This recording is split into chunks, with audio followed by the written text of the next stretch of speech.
Welcome to the Coin Bureau Weekly Crypto Review. Here are this week's top headlines in the crypto news.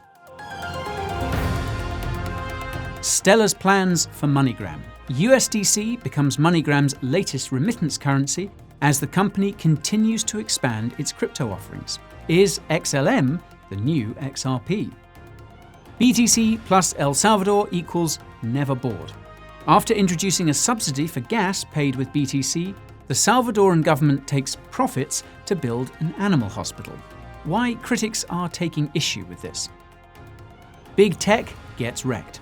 Facebook, WhatsApp, and Instagram go dark, while Google fends off its own set of cyber attacks. What happened and how cryptocurrency can fix this? Big bucks buy crypto stuff. Investors are recommending Bitcoin, institutions accumulate, banks launch crypto custody services, and MetaMask connects to crypto custody. Is this the start of the supercycle? Stagflation in every nation. Central banks around the world agree that inflation is no longer transitory as supply chain issues and energy shortages spread. Are cryptocurrencies at risk? USDT, USDC, and CBDCs. The latest Tether FUD could spell trouble. The runner-up has a run-in with the SEC, and the Federal Reserve prepares to issue a CBDC report. Why this could be good for crypto? Crypto regulations incoming. An executive order on cryptocurrency could be signed this week, and SEC Chairman Gary Gensler hints at additional regulations for Wall Street. Here's what could happen. And a closer look at an upcoming event that could signal the top in this week's crypto market forecast. All this and more in just a moment. Good morning, afternoon, or evening. Thank you for tuning in. My name is Guy, and what you're about to see is educational content, not financial advice. You can find any topics you're looking for using the timestamps in the video timeline. And now for today's top stories. Last week, MoneyGram announced a partnership with the Stellar Foundation, which will bring USDC on Stellar to MoneyGram's 374,000 branches around the world. On the back end, this partnership means remittance payments will be settled instantly with the help of the United Texas Bank. On the front end, this partnership means people will be able to convert cash to USDC and USDC to cash at all of MoneyGram's locations, regardless of the fiat currency being converted. This partnership will go live in, quote, select markets by the end of the year and will be rolled out internationally next year. Earlier this year, MoneyGram had announced that Bitcoin could be purchased at its physical locations in the United States. And this is around the time that the Stellar Foundation was looking to buy MoneyGram with the help of a private equity firm. Now, oddly enough, Ripple used to hold a significant stake in MoneyGram, and MoneyGram also used RippleNet, though MoneyGram now claims it never used RippleNet in its retail operations. For those who don't know, Stellar was created by Ripple co-founder Jed McCaleb, and the two projects share some striking similarities. The fact that Stellar seems to be succeeding where Ripple failed suggests that Stellar Lumens, or XLM, could be on track to dethrone XRP as the preferred payments-oriented cryptocurrency. This seems to be a very real possibility given that MoneyGram is using the actual Stellar blockchain to move USDC around and not a permissioned clone, as is often the case with these kinds of cryptocurrency partnerships. Since XLM is used to pay for transaction fees on Stellar, MoneyGram's new feature could substantially increase demand for XLM, and this would increase its price. However, MoneyGram has ample competition in the remittance space, and one of its biggest competitors is Bitcoin, whose Lightning Network is being used for remittance payments in El Salvador. It's been slightly more than a month since El Salvador made BTC legal tender, and the news just keeps getting better. Salvadoran President Nayib Bukele announced on Twitter that anyone using the government's Chivo Bitcoin wallet to buy gas using BTC would get a 20-cent discount per gallon. With gas, or petrol as we Brits say, in El Salvador clocking in at around $4 per gallon, 20 cents works out to about a 5% discount, which is not too shabby at all. Then, over the weekend, Bukele announced that the government would be using some of its $4 million in BTC profits to build an animal hospital.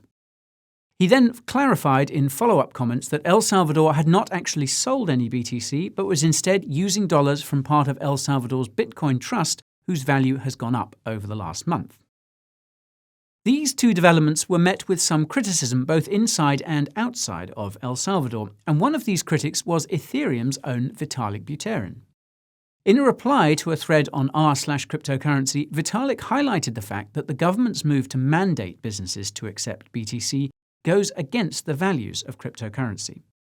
He also explained that rolling out a new payment system to a population with no prior education could lead to a lot of issues, notably scams. Now, I tend to agree with the VDog here, particularly on that last point. Now, although, to be fair, El Salvador's Bitcoin bill states that businesses can choose to receive BTC payments in dollars with the government's help. Whether this is a sufficient counterbalance to a government mandate is up for debate, but I think we can all agree that building an animal hospital during a human health pandemic is probably not the best use of that money. If you want to know the details of how El Salvador came to adopt Bitcoin, you can get them all by clicking that link up in the top right. In other news, Facebook's empire went offline for 6 hours last week and experienced additional outages over the weekend. Google also issued multiple warnings to Chrome users last week and seems to have admitted that some user information was gathered by hackers, though the extent of this has yet to be revealed. In the case of Facebook, Instagram, and WhatsApp, the cause of the crash is believed to have been an error on the developer side, which effectively unplugged all three platforms from the internet. It is, of course, a lot more complicated than that, and I'll leave a link to a video by Computerphile which explains the details if you're interested. In the case of Google, the causes of the hacks are a series of vulnerabilities in Google Chrome's new code. Pro tip, use Brave browser instead. Thank me later. Naturally, not everyone is convinced that an error of this magnitude could have happened at a company such as Facebook, and a series of conspiracies have arisen since the downtime. Most of these center around the testimony by the Facebook whistleblower the day before the outage, as well as the alleged leak of data of about 1.5 billion Facebook users, which has yet to be verified. Whatever the case, one thing is for sure, and that's that centralized internet infrastructure is outdated. People who rely on these platforms for communication or work are now aware of what's at stake. Now, cryptocurrency can solve this by providing decentralized internet infrastructure at the level of hardware and software. Projects like Helium, which I recently covered, are already working to address the former, and smart contract cryptocurrencies like Ethereum are on the cusp of conquering the latter. Though there is currently no cryptocurrency that could replace its centralized equivalent, this will happen eventually, and every failure by centralized structures only accelerates this process. The exponential growth of cryptocurrency is why institutional investors continue to go crazy for it. According to a survey of over 500 financial advisors for institutional investors, 15% of financial advisors are recommending Bitcoin to their clients. This is because any massive losses they experience can be deducted from their taxable income, and any massive profits will, add to their profits. The real selling point, however, seems to be Bitcoin as an inflation hedge, something which multiple megabanks such as JP Morgan believe. And speaking of banks, the fifth largest bank in the United States, aptly called US Bank, has partnered with NYDIG to provide cryptocurrency custody to its clients. Meanwhile, across the pond, one of Germany's biggest banks partnered with Fireblocks to provide cryptocurrency custody, though I must admit that I get nervous whenever I see announcements like these. This is because of an incident a few months back where the private keys to a Fireblocks client were accidentally deleted. This is the subject of a $70 million lawsuit filed by the client. In any case, the expansion of crypto custody is exactly what institutions need when it comes to cryptocurrency, and MetaMask's partnership with 3 major crypto custodians means the already high institutional demand for DeFi will only continue to grow. This is one of the many theses in the massive Bank of America report on crypto that was released last week, and I'll be doing a deep dive into it this week, so be sure to stay tuned for that. These kinds of announcements arguably add to the evidence of a cryptocurrency supercycle, wherein prices continue to rise in tandem with individual and institutional adoption. However, as I mentioned in my video about the various crypto bear market scenarios, we could see crypto prices moon simply because of inflation, and this seems to be where we're headed. As I'm sure you've all noticed, life has gotten a lot more expensive over the last few months. The cost of just about everything is headed for the roof, and central banks are starting to notice too. Multiple central banks around the world have begun raising interest rates in an attempt to keep inflation under control, and this begs the question of when we could see the same in the USA. For those who don't know, raising interest rates makes debt more expensive, and this could cause a massive sell-off across all markets, including cryptocurrency. That's because over-leveraged investors, aka people who borrowed too much, would have to sell some of their assets to cover the extra cost of their monthly debt payments. In a worst-case scenario, the government itself could default. Interest rates are determined by government bonds, aka government debt, which are bought and sold by central banks around the world as a way of decreasing and increasing their interest rates, respectively. Federal Reserve Chairman Jerome Powell noted that to reduce their purchases of bonds, aka taper, strong economic recovery is required. Well, after a predictably piss-poor September jobs report, some believe that the likelihood of a Fed taper is low. The problem is that the second criteria pointed out by Mr. Moneyprinter is the presence of too much inflation. Inflation numbers only continue to rise, and this is raising concerns that the Fed will have no choice but to reduce its asset purchases to increase interest rates. Again, this could crash the market. We'll know just how bad it's looking this Wednesday when the CPI inflation numbers come out, but if other countries offer any indication, it's going to be pretty bad, and this could mean a taper is imminent. What's worse is that the economy is not producing anything either, and this is creating the kind of stagflation which I detailed in the video you can find up there in the top right. Now, as I mentioned in that video, it looks like cryptocurrency could be insulated if it's seen as an inflation hedge. As I mentioned a few moments ago, this is exactly how institutions see Bitcoin. Not financial advice, but do keep that in mind. Now, while it's often said that people operating the money printers have no idea what they're doing, I reckon it's more reasonable to assume that they know exactly what they're doing. After all, devaluing existing currencies is the only way to convince individuals and institutions to adopt dystopian central bank digital currencies, or CBDCs. The Federal Reserve was scheduled to release its first CBDC paper last week, and because it didn't come out then, we could see it come out in the coming days. The CBDC paper will attempt to identify all the benefits and risks associated with a CBDC rollout, something that was recently discussed in a BIS report I'll coincidentally be covering in the coming days. All I'll say for now is that CBDCs could actually destabilize the economy, as they'd be seen as the new safe haven asset by both individuals and institutions. Basically, instead of parking their money in cash, gold, Bitcoin, and government bonds, they would park it in CBDCs during times of crisis. This could create a run-on-the-bank scenario that could crash the banking system the same way it did 100 years ago. Banks are already nervous enough with all that money leaving their balance sheets into stablecoins, which might be why we're starting to see more stablecoin FUD than usual.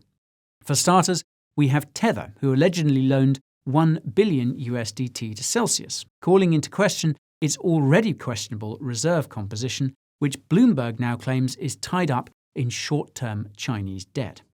Now that's a problem because China is seeing some really scary stuff right now with that looming Evergrande default. If Tether happens to hold any Evergrande debt, this means the USDT in circulation might not be fully redeemable. For a long time, Circle's USDC was considered to be the safer stablecoin, but it too is having issues with regulators, as revealed by its cooperation with an SEC investigation into its operations. As Polkadot founder Gavin Wood recently highlighted, though, all this regulation will force cryptocurrencies to decentralize, a trend which has reversed in recent years because of DeFi. In my view, a centralized stablecoin crackdown will only lead to more demand for decentralized alternatives, and Terra's UST is leading the charge in this regard. More about that in the description. Besides stablecoins, regulators are looking to rein in a whole slew of sectors inside and outside of cryptocurrency in what Bloomberg is calling the, quote, everything crackdown. Targets include gamification, SPACs, climate change disclosures, ESG rules, shareholder payouts, security swaps, short sale disclosures, changes to market structure, delisting Chinese stocks, and, quote, human capital. Now, as for cryptocurrency, Gary recently said that the SEC has no intentions to ban it, but says Congress has the full authority to do so. It looks like there's one congressman by the name of Don Beyer who is looking to do exactly that with his pending bill, and I'll leave a link to a Reddit post that explains the whole situation if you're interested. Not all Congresspeople are bad, though. Senator Cynthia Lummis recently revealed a 100k BTC buy, and to that I say, I hope you bought the dip. I digress. Now, another wild card for crypto that's been put on the table is an executive order about cryptocurrency that the current US president is expected to present. In case you didn't know, an executive order is sort of like an emergency law that typically calls for coordination between various government bodies to address an issue. In this case, the executive order will direct regulators to come up with recommendations about what to do about the exponentially growing industry that is cryptocurrency. Sources suggest that the current administration will even appoint a, quote, crypto czar to oversee this issue, and I'm just praying to Satoshi that it's not going to be Elizabeth Warren. Now, as is often the case, this information is coming from people familiar with the matter, so everything here should be taken with a grain of salt. On-chain metrics indicate big investors continue to buy despite all this FUD, and that's all we really need to know for now. Turning to the charts, we can see that BTC is pretty damn close to its all-time high. As I mentioned in my weekly newsletter, BTC is printing a topless P pattern that works out to a rally to 64k. Don't get too bullish yet, though, because technical indicators like the Bollinger Band and RSI suggests we're a tad overbought and could see a small correction in the coming days. If you're wondering why BTC rallied so hard last week, the answer is the same as the previous week. Institutional investment combined with a low balance of BTC and ETH on exchanges, creating volatility. What's different this time around is that there is a rumor going about that a Bitcoin ETF could be approved by the end of October. Now, this currently seems unlikely given that the SEC delayed its decisions about 4 Bitcoin ETFs to November and December, but it's still possible given that there are another 16 or so Bitcoin ETFs that are waiting for approval or rejection. If we do see a Bitcoin ETF, it could mark the top of this crypto bull market the same way the introduction of the CME Bitcoin futures did during the last crypto bull market. Just note that the top was not marked by the announcement itself, but the day that CME's Bitcoin futures actually began trading. What's different this time around is that the inflation hedge narrative could drag out the pump a bit longer than last time, and yes, possibly even put crypto into a supercycle. Now, this week's winners are Shiba Inu, Stacks, Clayton, Harmony, and Phantom. No, this isn't a top signal. SHIB seems to be rallying because an anonymous whale bought up tens of millions of dollars of the Dogecoin clone over the span of a few days, and this caused the price to pump. SHIB's accessibility through its recent Coinbase listing, combined with the return of retail greed, took that initial pump to the next level, and Shiba Inu's large social following and star power, via Elon Musk, turned it up to 11. I'm not even going to try and do TA on SHIB because the price action of meme coins is so unpredictable. I can direct you to my video about Shiba Inu there, and that's up in the top right. Next, we have Stacks, formerly Blockstack, which is a sort of smart contract compatible layer 2 for Bitcoin. Its consensus mechanism actually relies on the Bitcoin blockchain. Now, it looks like STX is rallying on the release of Stacks NFTs, which are technically built on Bitcoin due to the aforementioned consensus dynamic. As you can see, STX has an interesting price history, and this is primarily due to the insanely large allocation of STX that went to the team and initial investors. Now that most of this supply has vested, the lack of excessive sell pressure means STX has a clearer path to the moon, but it won't be getting there this time around as we are long past due for a correction. It's the same story for Clayton's Claycoin, which recently saw some really abnormal price action on Binance. So, congrats to whoever sold that top. Clay's pump seems to be coming from two sources. the absence of other altcoins in South Korea following a recent crackdown on smaller exchanges, and what looks like the release of Clayton NFTs. Zooming out reveals that Clay is far away from its previous all-time high, and if you watch my video about the project, you'll know that it looks like it's going to stay that way for the foreseeable future. As for Harmony, the opposite seems to be the case. The OneCoin managed to push past its previous all-time high, and it looks like the sky's the limit. This seems to be coming from the incentives around the Harmony Ethereum bridge related to Harmony's multi-million-dollar incentive program, as well as other NFT shenanigans.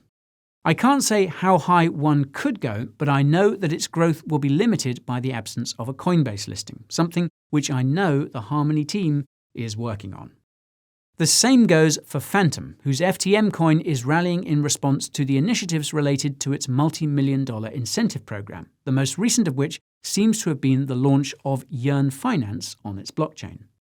This has more significance than you think, given that André Cronje was the chief architect behind Phantom and created Yearn Finance after he left the project. You can learn more about Phantom using the link, as ever, in the top right. And that's all for today's Coin Bureau Weekly Crypto Review.